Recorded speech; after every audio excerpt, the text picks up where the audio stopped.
Now, there's a bit of a theme that I heard from each of you, and this concept of community keeps coming up when we think about Juneteenth.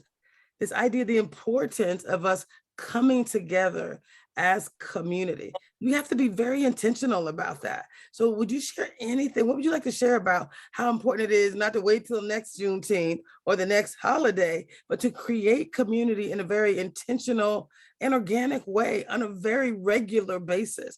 That's about community and how we thrive in community. Well, if you actually understand the Sankofa, the ancestors knew that someday a Tracy, a Joy, and a Marcia, you were prayed for, that you would come along and be able to give us the definition. We're not able to do anything until we understand what the vocabulary is. For instance, we always say blah, blah, blah, and they were slaves, or blah, blah, blah. We'll say it ourselves. No, we were enslaved. It takes a while to get to the vocabulary to even understand who we are. We were enslaved. Once you understand you were enslaved, then you would understand the structures and the systems that kept you trying to do without. But the ancestors did, they prayed for Marcia, and they still are. So you've been paid for. What you need to do now is exactly what you see you all are doing. You're bringing that vocabulary and you're turning all of those prayers into action. That's what the Juneteenth is doing. If the Sankofa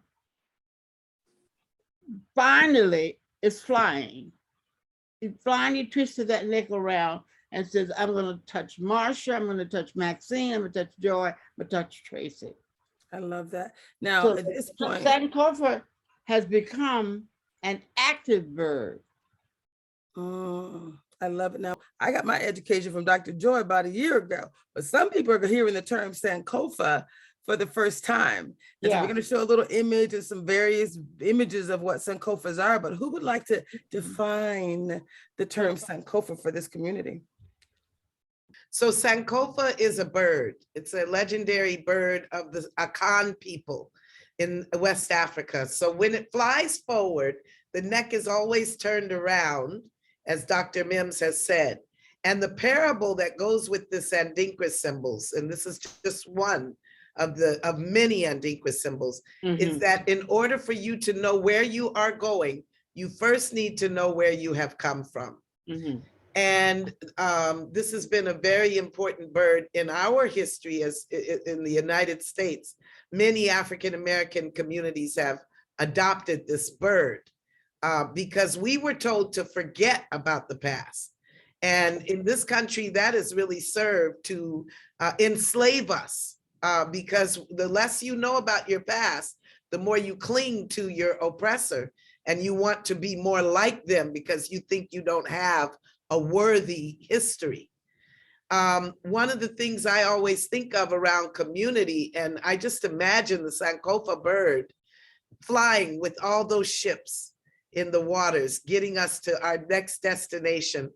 And when we were in those ships, we were the only people in those ships, men and women, young and old, fat and skinny, but Black.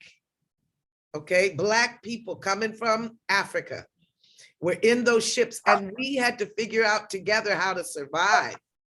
We had to know how to live among our feces, give birth, eat trashy food that wasn't even healthy food, and watch half of the people in the ship be thrown overboard due to sickness and disease.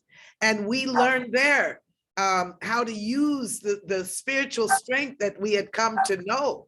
We understood what it was to sing, to pray, to cry, to do everything we had to do to survive that horrible, filthy voyage into the Americas.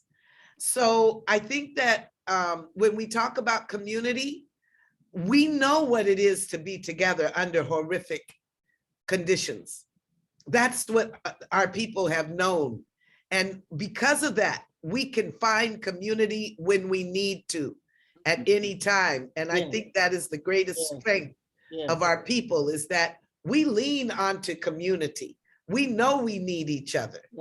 And we celebrate each other just by the nodding of our head, just by acknowledging each other in the grocery store, saying, how you doing today, is an acknowledgement that when we were in those ships, we survived it because of each other.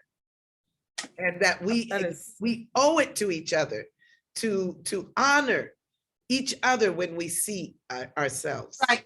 Yes, and Marcia mentioned about we survived because of the intelligence, the emotional, the DNA and stuff like that.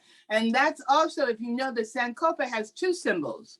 There's one symbol of the bird that says, go back and fetch it. You can't move forward. But the other symbol of the Sankofa is a heart. And you see them together. And the heart symbol and the bird symbol is Ghanaian. The heart symbol goes all the way back to our ancestors of the Green Sahara. This symbol for African people existed before the Sahara was a desert in the very beginning. So what Sankofa, so when they put the symbols next to each other, what Sankofa is saying, go back and fetch it. But go back and fetch it. But what is the it? The it is the intelligence of the heart. The it is the birth of a divine mother. The it is not a cognitive Western diunital kind of adversarial stuff. It's going back to the wholeness. That's what that egg is saying right there. This is the wholeness of the heart. A heart. This contains life, just like the Ankh. It has the male principle. It has the female principle. It has the ancestors whose roots we have on. It's the children who are in the womb, all to be born. So the Sankofa is very clear about what we are to do. We are to go back and fetch it. And what we have to fetch it is the divine heart, the divine womb. And in that we are whole, we are constantly creative, and we can survive totally against all odds. No weapon formed against us can hurt us as long as we stand Sankofa, which is why that's the emblem of the Evergreen State College. Is Sankofa. The thing you have to remember though, and what I don't want a community to get lost on, that the Sankofa is physical. Going back and fetching it means to leave the external and make sure you go inside to discover the self. You cannot do with any of this. You cannot acknowledge history or anything until you go inside yourself. And the first thing that you've got to say is, I must acknowledge two B's, beauty and brilliance. When you put those two things together and go inside, there's nobody that can touch your power. I am brilliant and I am beautiful. And then, you become your own internal. And when you talk about the egg, if you turn that upside down, let me show you something, Joy. Turn your symbol back up. Yeah. See the bird? The bird is there at the bottom. The heart. So the Sankofa and the heart, all that is totally together.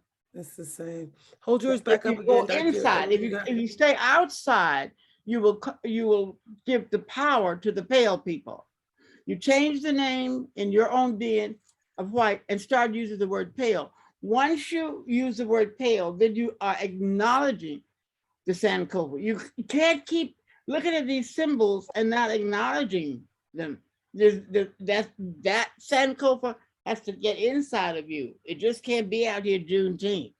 We want to commemorate these things, but you have to internalize that so that your imagination can grow with that intellect and the power comes all to you.